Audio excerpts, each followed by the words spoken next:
The following podcast is sponsored by Our Own Little World Daycare and Learning Center in Alma, Arkansas. Give them a phone call at 479-632-0038. Our Own Little World Daycare has been voted Best of the Best the last 2 years running for child care centers in the River Valley and are currently nominated for Best Child Care Center and Best Preschool for 2018. Again, give them a phone call at 479-632-0038. And with that, folks, welcome back to Airedale All Access Podcast. I am your host, Zach, and I am so glad to have this microphone back in front of me. It has been way too long. It has been a very busy spring and summer for my wife and I. Bought and sold a house, got moved in. I will tell you what, 9 days after we bought this new house, I had a pipe burst underneath my kitchen sink, water damaged the entire property, had to completely redo the floors. We went ahead and did painting. So when I tell you that my spring and summer was busy, man, I have had a project list going on for a very, very long time. So believe me, it is genuine when I say I am glad to have this microphone in my face because I am in my office. I am in a place that I have finally been able to settle down and make my own, and it has been a long time coming. So with that, let's go ahead and kind of talk about the agenda for this podcast. And it's, almost the same setup for what we got. I have got an interview with Coach Doug Loughridge that will play here in just a little bit to kind of get you guys ready for the upcoming football season and the upcoming game against the Buren Pointers on Tuesday night. And just as a reminder, on Monday night, we are going to have a community pep rally. So if you guys will make your way over to where the pizza place is located and the Sonic Drive-In, kind of in that little vicinity there. That's where the festivities are going to be taking part later that afternoon and evening. So come on out and support your Alma Airedales and support the organizations that are involved with the football team as well. And kind of just get an idea and get excited for the school year being back. Football is back. There's just a lot of things to be excited about right now. And let's go ahead and talk about last season as kind of a recap. Now, Alma finished last year at 7-5. They went 5-2 in the 5A West, and they shared the conference championship with three other teams and made a very decent playoff run. They had a little bit of a hiccup when they ran into Little Rock McClellan. Ended up being a very exciting game as a fan. I know, kind of like what Coach Loughridge had said in our last time we spoke after the end of the season, was, that's definitely a fun game for fans, but as a coach, you do not want to get involved in that type of thing, especially just the way that game was going. I totally understand. But there's a lot of good momentum from what happened, a lot of growth during the spring and during the 7-on-7, as well as the current scrimmages right now from the summer camps. And so Alma has laid a really solid foundation for this football season. So for those of you that are finding us for the first time, thank you for joining in. Thank you for letting us be a part of your day-to-day. And, this is just something for fun. It's just really nice to be able to sit down and just have a conversation with Coach just regarding what's been going on for Alma. Last year's big question mark was the offensive line. We had graduated every single one of those players and their backups, and they got 12 games underneath their belt last year. And what's nice is that the majority of them are all back, including their backups. So the offensive line is a huge anchoring point because we lost 97% of our offense after graduation. It was one of those things where in the spring there was going to be a lot of inexperienced skill position guys and linemen that were going to need to grow and develop very quickly over a short couple of months. But the good news is that there is strong leadership and strong coaching in Alma with Coach Loughridge, and that we were able to see big opportunities come across for this team and a lot of growth as they went through their 7-on-7s, went in through their summer camps. You'll hear in just a second whenever I play the interview with Coach Loughridge just about what kind of regiment that the Alma Airedales went through to get ready for this upcoming football season. Now, they had 7-on-7 tournaments down in Charleston, up in Branson, Missouri, as well as Hendricks, and it just gives them an opportunity to really showcase their strengths, what they're wanting to do, and, for Alma, it's one of those things where it's just been... Man, I'm just really excited that we've got everyone coming back on the offensive line, because having that right there is so critical. Having a really good offensive line for whoever is going to be under center for the Alma Airedales this football season. The linemen got a full year worth of experience. They know what to expect, and they're going to be able to assist with what is going on, because, like I stated, Alma started 5 juniors on their offensive line, and they're all returning as seniors this year. So we've got seniors, we've got more age, we've got more experience. They know how to work together. They have camaraderie.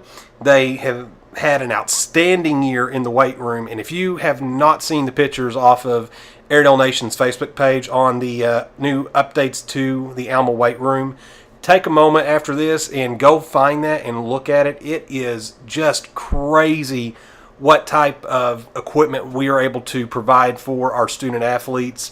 And just very excited that they were able to do that. That looks great. And, I digress. But going back to this, you've got experience. And with experience comes confidence. And confidence is something that you really cannot coach. It's just one of those things where a player has to have that. They have to believe in what's going on. And to know that is the situation dealing with the O-line is already just a great thing.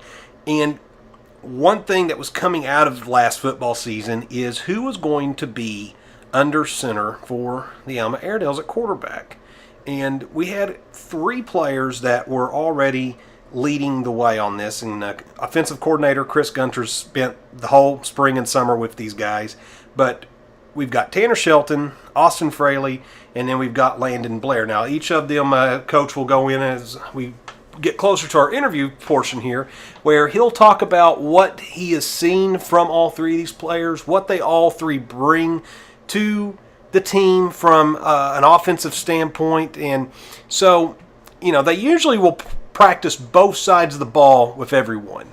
And everyone gets equal emphasis on snaps, so everyone has received 100% of the snaps, all 3 of those players. Now, starter still has not been decided, and it's August, and we've got a game on Tuesday, so it's a little bit of a tactic. Have to make Van Buren have to practice and prepare to possibly defend for any one of these 3 quarterbacks. It's been a battle back and forth. If you guys have been following them from spring through the 7-on-7s and from green and gold scrimmage, Southside scrimmage, that there has been a very competitive setup to get to the quarterback. Who's going to win the quarterback position? And so, I would be fine with any one of these 3. It's just one of those things that I'm glad that Alma has a very good problem having to make this decision. So moving forward, it'll be interesting to see what the coaching staff elects to do. Are they going to go ahead and go with the main signal caller? Hey, this is our guy. This is it for the season. Or are we going to try and mix it up a little bit and have to make teams possibly defend a 2-quarterback look with that? That I've seen run successfully at a couple different programs. And, there's pros and cons to everything when you're dealing with 2 quarterback scenarios, but it just all lays out to expectation and what you're going to do with that player and what kind of packages you're going to design when they're running the offense for you. Going to our defense is going to be fun and exciting to watch this year. I know, same thing, if you guys have not been paying attention this offseason, you need to be paying attention to lineman Zach Henson. He's already been getting Division I attention. He has been moved around, shifted around with this football team already to try and prepare him to get to that next level, to take that next step. So the coaching staff is aware of his talents and his natural gifts, and they're going to try and utilize that as best as possible. He's playing both sides of the ball for the Alma football program going into this year. So he'll definitely be someone that is going to be getting a lot of attention, going to be on a lot of highlight reels, I would expect, as we move throughout the season. So, just kind of watch. He's going to fill in a lot of time on defense. He's going to be filling in a lot of time on offense. Colton Bowerman's experience is also kind of flagged a little bit during spring and during these 7-on-7s and during the summer. And Fraley, you can't forget Fraley. I mean, he's one of those players where Fraley is tall, he's athletic, has great run capability, and so just is phenomenal at the safety position and can really help fill in that spot and lock down the corners as a group and be able to kind of rally them to what they need to be looking for and what things they can do to better position themselves against the opposing offense that they'll be facing throughout the year. And speaking of the safeties, outside of the offensive line, the safeties are probably the most experienced following them. At corner, you've got enough skilled guys that you can do it by committee, and that's a really good thing. That is really a good thing. I think about the only thing you got to really watch for is just coming out to these scrimmages and watching Alma play. And, I'm seeing a lot of good footwork. I'm seeing a lot of really great handwork already from the defensive line especially. You are able to make a quarterback get happy feet and get nervous, and you're making a offensive tackle question their handwork because of how quickly you're able to get through and get penetration and start busting up those plays for the opposing team. That really will start to wear on teams long term, especially once you're in a full-on game setting going 4 quarters. But enough of my commentary. Let me get the interview with Coach Loughridge pulled up and let you guys take a listen to what Coach's thoughts are about this season and the upcoming opponent with the Van Buren Pointers. Well, first and foremost, Coach, I am happy to be sitting across from your desk because that means one thing, and that is that Alma Airedale Football is going to soon be back on the field. So it's an exciting time. It's going to be fun. So you guys were really busy over the spring and over the summer. You guys had a couple of 7-on-7s. I believe you guys were up at Branson, Missouri for one. You guys had gone to Charleston, Hendrix College. So going into spring, we already knew your offensive line was going to be a very strong anchoring point already for your team because, as we talked about last year, they were getting their very first start. So they got 12 games underneath their belt. So how well did that show once you guys started doing 7-on-7 and going into your summer camps? Going into spring, that was definitely not a question mark that we had moving forward. We knew after last season, after our offense, which had a record-breaking year as far as most points per game in Alma history, and having all those 5 guys back was going to be a big advantage.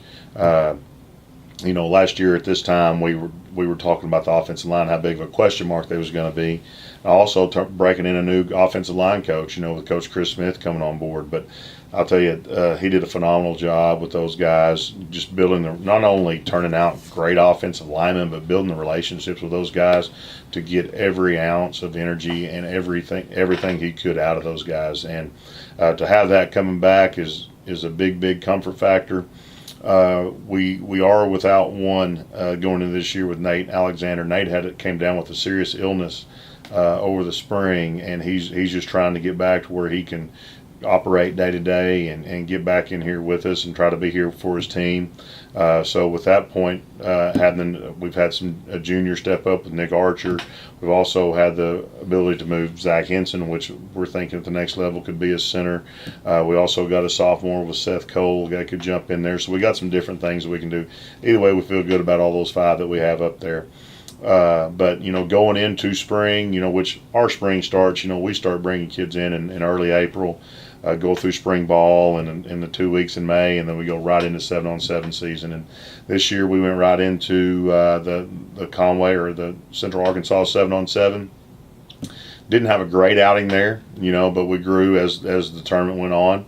Got better and better, started developing some kids, looked better at the Charleston 7-on-7, where both of our teams, our green and gold, played well in the tournament and got better. And then by the time we got to the Branson 7-on-7, we were doing really good at our 7-on-7 stuff. So our passing game developed throughout the year, throughout the summer. We developed some more defensive backs, some depth. So we felt really good with that part going into fall camp. So speaking of that, was there anyone in particular or a segment of the team that really impressed you during that time outside of the offensive line and some of the individuals that you just named? Anyone else outside of that realm? Quarterback-wise, Tanner Shelton and Landon Blair got equal reps all throughout the summer, which is not foreign to us. Coach Gunner does that every year with our quarterbacks. In the years past, it was Noah Dotson, Garrison Jensen went rep for rep, all through the summer, Alex Bonneau, whoever we had coming. So we developed quarterbacks throughout the summer. Skill-wise, we knew Grayson Bailey last year was a backup to Braden Johnson. We knew this year he's going to have to be the guy. We had to move in with Marquise Peter from Russellville, who was the Russellville's leading receiver last year, and now he's come in to help us. That's going to help us this year. Hunter Canfield, we knew last year was going to be big for us. He was even bigger this year. Got a couple out from basketball with Noble Skadden, who's got just the speed factor that we've been looking for, and then Big Bobby Winfrey, who's a kind of a big tight end type body who understands space, and his athletic ability allows him to be a great receiver, in space. Defensive back wise, we felt good about our safeties we had coming back with Shelton. With Colton Bowerman and Fraley. Shelton played corner for us last year, and then we've got a bunch of guys mixing in with Canfield and Skadden and Marquise and those guys, and then obviously linebacker wise with Roseberry back, and Gabe Jensen came out this year and he's playing Mike backer for us. Then we've got some other guys like Tommy Patton and Davis and some other guys that are really helping us. We've got we feel like we've got 6 good linebackers and got some good depth in the secondary. So it was really good to develop those guys throughout the summer. Well, and let's focus now on the quarterbacks that you were mentioning earlier. We knew going in that quarterback was going to be a battle throughout. You already talked about them getting equal reps and opportunities. Of the 3 that have been going out for that position, what are their strengths and what have you seen so far through them throughout this process? Tanner obviously is the one that's been in the program the longest. Has been a quarterback for us always since 7th grade, and suffered an injury his sophomore year, which set him back, a year. So he came in last year as a sophomore, and then, he was playing defensive for us last year, so he only played just a little bit in JV games last year. He's coming in kind of with pretty green, and then, Landon Blair, who broke his arm in 9th grade, but he played some JV for us last year, so they're about the same as far as experience level of where they're going. They both offer so many things. Tanner has grown and got bigger, and he's about 205 or so, but he does have speed. He's great escaping the pocket. He's got smarter with what he does with the ball. He feels good about the offense and just having command over it. Blair's a bigger body. He's about 240. Probably doesn't run as well as Tanner, but he's got a really, really good arm. He can throw. He can make the throws that we need down the field. He does really good. He's confident with his body as far as staying in the pocket and taking those hits, because he's like tackling a fullback back there. So they both offer really good things at what they can do, and we feel good about either one of them. Well, shifting away from offense, let's talk about your specialty with the defense. And in particular, last year we had Braden Johnson as a highlight for offense and just kind of an all-around player. Going into this fall, one of your leaders on defense is actually going to be Zach Henson's. He's already been getting some looks from a couple of different colleges in and around the area and out of state. And so what are you expecting from not only him as a leader for that defense, but for the other defensive captains that will be representing the team come fall? Zach is a special player. He's obviously an all-state player on offense and defense. He's one of the best offensive linemen in the state, and he's also going to be one of the best defensive linemen in the state. So he's got to get himself where he can play both ways and help out both sides of the ball. He's just a big guy. We're going to move him. He started out as a defensive end as a sophomore, and we're going to move him more to the inside this year, where I think he can be an even bigger threat, being inside and being closer to the ball. And I think it's harder to game plan for a guy that is just so good inside right there. We got Keegan Roseberry back, who was our 3rd leading tackle last year, linebacker. He's primarily going to probably a lot more offensively this year at tailback because of the void we had there, but he will be a package guy defensively. We got our leading tackler back with Colton Bowerman. Colton was the number 1 tackler in 5A last year and number 3, I think, overall. He's just the guy that can make it happen back there. He's in total command of the defense from the secondary. He's a coach's kid. He understands that he can get you lined up. He can do all the things that we need to do and get you out of bad situations. I feel like at this point this year, we're a lot farther along than we were last year as far as being sound with our defense and what we're doing and understanding our defensive philosophy. So we feel good, about those those three guys, back there. And like I said, adding the new guys with Gabriel Jensen, Bobby Winfrey, Davis is a junior now, Tommy Patton's a senior. Obviously, you got Austin Fraley back in the secondary. We feel really good about our safeties. We got Colton, who's a 6'2", 180 pounds, and Fraley's 6'4", 200. So to have that length back there, obviously Bailey can come over and play defense where we need, at corner or safety. But adding Noble Scadden and Marquise and having a Canfield back are also big for us, back there. So we feel good about a lot of the faces that we have back defensively. So speaking of the defense, one thing that I've noticed just between the scrimmages is that it seems the defensive line is able to really get a lot of good handwork going on and make an offensive lineman really feel reserved about their own play ability on using their hands. It's one of those where they've been able to really get inside and really start to busting up some offensive plans. So what have been the strengths so far in that regard with who's really been able to key in on plays and really be able to help coordinate the defense on where they need to be position-wise moving forward? We made some changes during the spring. I ended up moving Eric Marsh, who's a heck of a D-line coach, back to defensive line, which is his specialty. And I think you can see a lot from what their growth with what he's done with them this spring. And I've taken back over linebackers, which I've coached in the past, that I feel better about, and just being able to take over those roles were a big deal. Defensive line wise, I think obviously the weight room has made us a better defensive line throughout spring. But the guys that we have coming back with Henson, and then we've got Matt Hamlin, who's grown over the spring. He's about 250, 260, and can play as a true defensive lineman. And then obviously we got guys which our offensive linemen is going to be able to play those spots, which are athletic, like Levi Prestridge and Eli Halleck and Darren Crawford. And then like I said before, Big Seth Cole, who's another 290 guy. We're probably bigger inside than we've ever been here since I've been in Alma. Defensive end wise, we've got some spots like we moved Carson Minot he was a nose guard last year. We moved him over to end, and his athletic ability is about 220 pounds. He's one of the most athletic defensive linemen I've been around. He's part of our dance team. He's flexible. He's a former gymnast. He's just kind of a freak out there at defensive end, and you saw that the other night against Southside with some things he could do to their tackles. And then obviously Bryson Treadway, who was a linebacker last year, we've moved him down to defensive end to get a more athletic guy.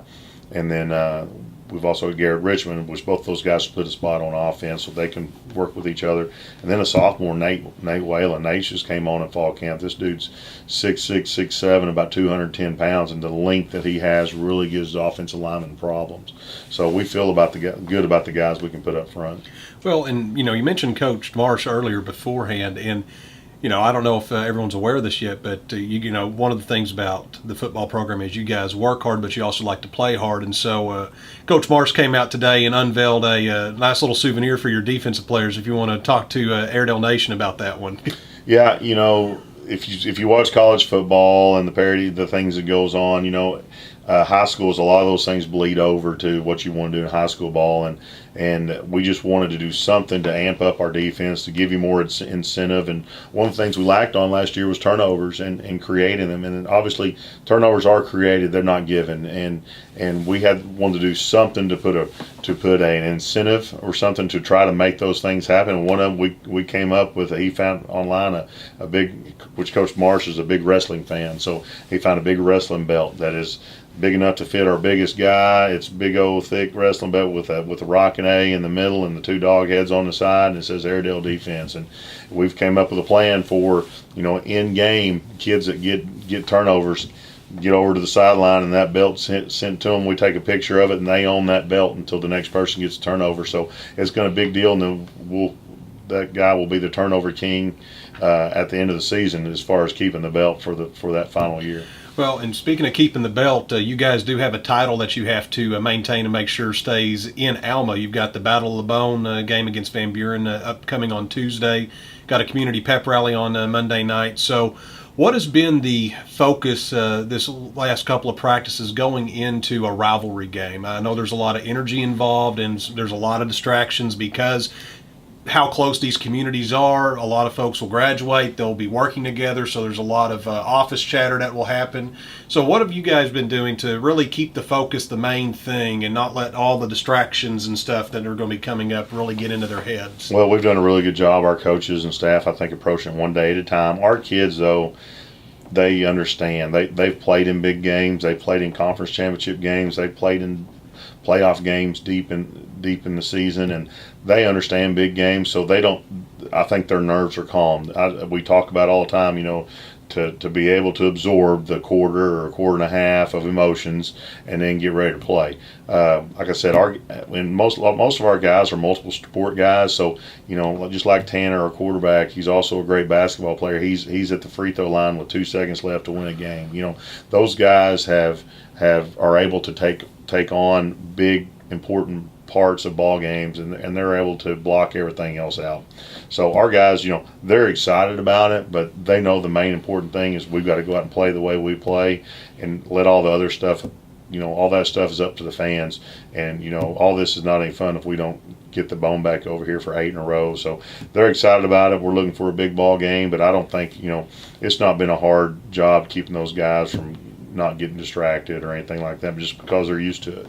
Well, and with Van Buren, they've got some changes at head coaching again. They brought in Coach Casey Dick, a former University of Arkansas Razorback football player.